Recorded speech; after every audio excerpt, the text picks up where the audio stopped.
আশীর্বাদ যেন আমাদের পাপে হয়ে থাকে, এই আমাদের একান্ত ভাবনা।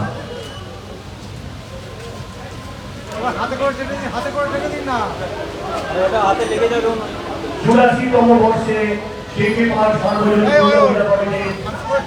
মণ্ডপ প্রাঙ্গণে উপস্থিত হয়েছেন পশ্চিমবঙ্গের মাননীয় মুখ্যমন্ত্রী শ্রীমতী মমতা বন্দ্যোপাধ্যায়।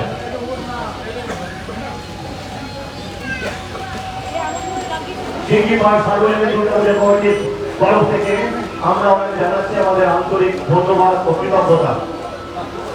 অতীত দিনের মতো আগামী দিনগুলিতে যেন আপনার সাহায্য ও আশীর্বাদ আমাদের পাশে হয়ে থাকে, এই আমাদের একান্ত কামনা।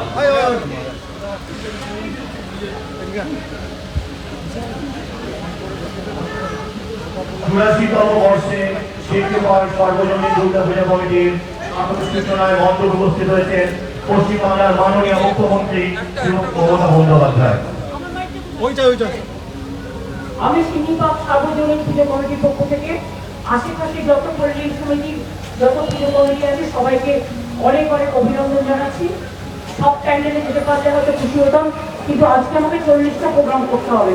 আমি প্রায় দৌড়চ্ছি এবং গতকাল ওই দুর্যোগ সামলেও জেলার প্রায় কয়েকশো প্রোগ্রাম করে দিয়েছি 6 ঘন্টা ধরে।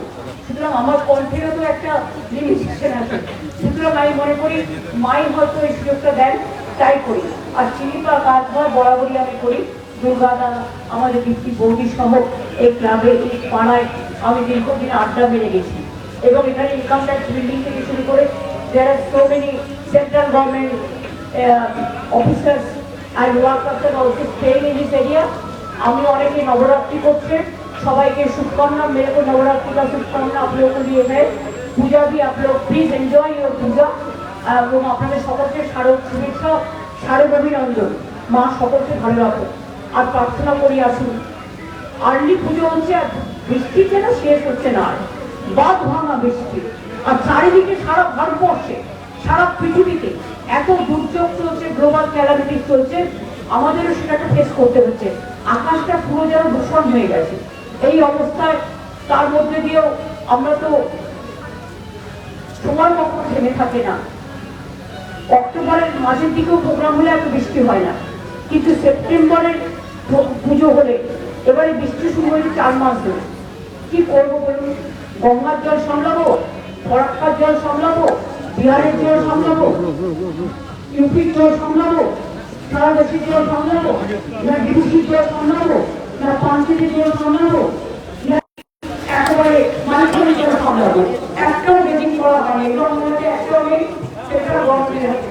যারা মারা গেছে আমাদের গভর্নমেন্টের পক্ষ থেকে তাদের পরিবারকে পাঠিয়ে বৃদ্ধি করার জন্য এবং আমাদের আশেপাশে আমাদের একটা বিশাল নম্বর এবং বিদ্যুৎ করার জন্য মারা গেছে সিএসএর নম্বর দেবো, তাদের 5 লাখ টাকা কম্পেনসেশন দিয়ে আসবে। আর পাড়াপতি নম্বর দেবো, যখন প্যান্ডেলগুলো করতে দেখে নেবেন, পশ্চিম তখন দেখে নেবেন, যাতে পাড়ায় কোনো চার করে না থাকে, বাইরে কোনো চার করে না থাকে, যাতে কারো কোনো রেস্ট্রিকশন না হয়। Thank you so much.